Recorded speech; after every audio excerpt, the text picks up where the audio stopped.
Hi, welcome back to the channel. In today's episode, I want to provide you with an update on a story that we've been discussing for some time: Russia's growing fuel shortage problem.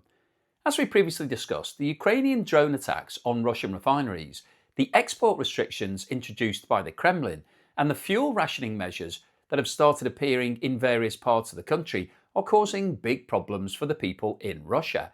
However, what we're now beginning to see is the next stage of this story. The shortages themselves are no longer the main headline.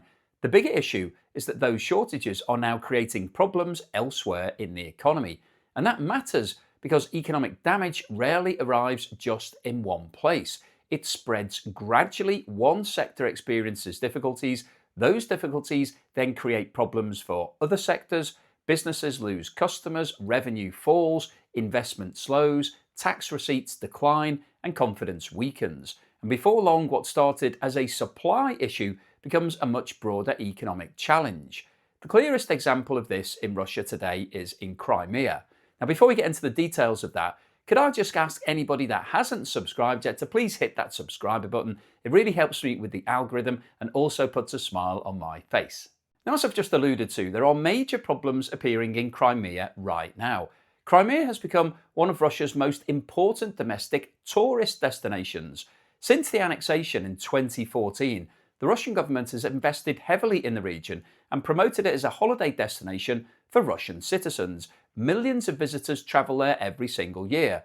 Hotels, guest houses, restaurants, bars, cafes, vineyards, attractions, transport operators and retail businesses all depend heavily upon the summer season. For many businesses, the income generated during those few summer months effectively determines whether they have a good year or a bad year. Unfortunately, at the moment, according to the reports coming out from Russia, the summer season is now under severe pressure. And the reason for this is simple. Tourists are worried about fuel availability. Around 80% of visitors to Crimea arrive by road. Russians drive there. Many drive long distances from mainland Russia. And when stories begin circulating around about gasoline shortages, restrictions being introduced, and supplies becoming uncertain, a lot of people decide that they don't want to take the risk of going there and getting stranded. And the indications at the moment is that the bookings in June are down by 80% compared with this time last year. And a lot of those bookings have just been cancelled and won't be rebooked. Several guest house owners are claiming that around 90% of expected visitors have cancelled their reservations. And one hotel owner in Russia said the occupancy levels are around 30% compared with around 70% that he would normally expect at this time of year. So these are huge declines, particularly for an industry which has very high fixed costs. And the significance of this extends far beyond the hotel industry. Every cancelled holiday means fewer restaurant meals, fewer drinks sold, fewer taxi journeys, fewer excursions, fewer visits to local attractions, and fewer visitors to shops. So less spending across the whole of the local economy. One Crimean vineyard operator was reported as stating that 80% of visitors who had previously booked tours have now cancelled. So this is not an oil company we're talking about. This isn't a refinery. This is the tourism sector within the Crimea area. And it's suffering because of concerns around fuel supplies. And that illustrates how economic disruption really spreads, because this was just a story. Even if that fuel supply shortage only lasts for a week or two, it puts people off and then they decide to go on holiday elsewhere. So the original problem that we're talking about here was damage to refining capacity within Russia as a result of the drone attacks. The consequences are now appearing in sectors with no direct connection to energy production. And that's where this story, I think, becomes really interesting. The shortages themselves are widespread in Russia, and recent reports indicate fuel restrictions have appeared in a number of regions as well as Crimea. We've got Moscow, the wider Moscow region, St. Petersburg, Karelia, Murmansk, Kaliningrad, and parts of occupied eastern Ukraine. Some fuel stations have reportedly introduced limits of 20 litres per customer, so that's the maximum you're allowed to buy. Others have capped purchases at 60 or 100 litres depending on the location and the fuel type and the size of your vehicle. In Moscow, the surrounding region, major fuel retailers have imposed lots of different restrictions. Lukoil stations are reporting that they're limiting the amount that people can buy. Gazprom have also introduced a maximum of 100 litres, and other operators are implementing tighter controls than that. Now, it's probably worth saying that 100 litres is more than most drivers would purchase during a normal visit. However, the introduction of any sort of limit tells us something important. Fuel suppliers are no longer behaving as though supplies are unlimited. Once restrictions appear, public confidence can start to deteriorate. So it doesn't really matter what the actual restriction is. The fact that there is a restriction at all is causing problems, and that's leading to situations like the cancellation of holidays, because drivers start topping up more frequently. You get people dropping into a gas station if they see that it has fuel. Businesses also start stockpiling fuel because they're worried that there could be shortages. So people become much more cautious, they stop taking longer journeys, and all of these behavioural changes place further pressure on the economic system. In some regions, fuel voucher systems have now been introduced. Historically, fuel vouchers were often used by commercial operators, agricultural businesses, and government organisations. However, the increasing use of vouchers in areas experiencing shortages is being viewed as another sign that authorities are attempting to manage limited supplies more carefully.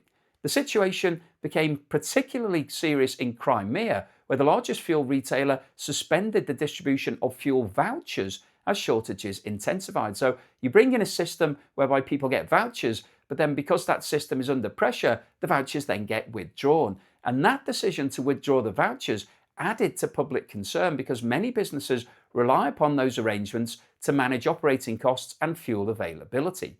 Now, the root cause of much of this disruption remains the campaign against Russian refining infrastructure by the drone attacks from Ukraine. Throughout 2026, Ukraine has continued targeting refineries, fuel storage facilities, and logistics infrastructure. The objective is very straightforward. Russia depends heavily on energy revenues. Fuel is essential for military operations. Refineries are expensive assets that can't easily be replaced, and repairing damaged facilities can take months rather than days. And Reuters recently reported that the number of Ukrainian drone attacks has increased substantially over the past couple of weeks. Several major refining facilities have suffered disruption, and one of the most significant incidents involved Gazprom Neft's Moscow refinery, which supplies a substantial proportion of fuel consumed in the capital region. Industry sources suggest that damage affected key refining units responsible for a large share of production capacity. And this matters because Russia may possess enormous quantities of crude oil, but crude oil is useless if you can't actually refine it, because you can't put crude oil into your car or your truck or even into your lawnmower, and certainly not into an aircraft. Oil first has to be refined into usable products. And when refining capacity falls, shortages of finished products can emerge even when crude oil production remains relatively stable. And this is where Russia's response has become particularly revealing. Rather than increasing exports, the government has been introducing restrictions. Russia has already imposed limitations on gasoline exports, and more recently, Moscow announced a ban on aviation fuel exports that will be in place until November 26. The official explanation was that those measures are intended to stabilise domestic supplies, which in other words means that the government wants more fuel to remain inside Russia. And that policy may help reduce shortages. However, it creates another challenge. Export restrictions reduce foreign currency earnings. Russia earns money when it sells its refined products to other countries, so gasoline, diesel, and jet fuel are generally more valuable than unprocessed crude because additional work has been carried out to create those products. If you think about it in simple terms, it's a bit like buying flour or a finished cake. You can buy flour and make your own cake, or you can just buy the finished cake and eat it. It's like that with crude oil. Crude oil is the flour, the finished cake are things like jet fuel and gasoline and kerosene. So if refining capacity is reduced and exports are restricted, revenue opportunities for Russia decline. At the same time, its costs are rising. Damaged infrastructure has to be repaired, additional logistics are required, and fuel often has to be transported longer distances. Storage facilities need more protection, air defence systems need strengthening, and all of these activities require money. This is particularly relevant because Russia is already operating under significant financial pressure. Government expenditure has increased dramatically since the invasion of Ukraine. Defence spending has risen to levels not seen in decades. Large sums of money are being directed towards military production, recruitment, bonuses, compensation payments, and security activities. At the same time, inflation in Russia remains elevated. Interest rates are still very high. Labour shortages continue to affect many sectors of the economy, and economic growth is becoming increasingly dependent upon government spending. Against that backdrop, fuel disruption becomes another source of strain. Agriculture requires diesel, construction needs it, as does road freight and public transport. Aviation needs jet fuel. Factories rely upon reliable logistics networks. Retail businesses depend upon deliveries arriving on time. The modern economy functions because products move efficiently from one location to another. When fuel availability becomes uncertain, efficiency declines, transport costs increase, delivery schedules become less reliable, operating costs rise, profit margins come under pressure, and businesses become more cautious. The impact is particularly severe in regions heavily dependent upon tourism. Tourism businesses operate on thin margins, so a strong summer season can compensate for weaker periods during the rest of the year. However, if visitors stay away during the peak months, the lost revenue can't easily be recovered. A hotel room not occupied in the summer period can't be sold in the winter period because nobody wants to go there. A restaurant meal that isn't purchased today, that's gone forever. The same applies to attraction tickets, vineyard tours, excursions, and countless other services. That is why the reports emerging from Crimea are so significant. They provide one of the first clear examples of how refinery attacks are creating visible economic consequences for ordinary businesses, and that may ultimately be the most important aspect of this story. At the beginning of the war, many Russians could largely ignore the conflict. For much of the population, it was something taking place hundreds or even thousands of miles away. Life continued largely as normal. People went to work, they took holidays, they filled up their vehicles, they travelled around the country quite happily. The economic consequences existed, but many were indirect.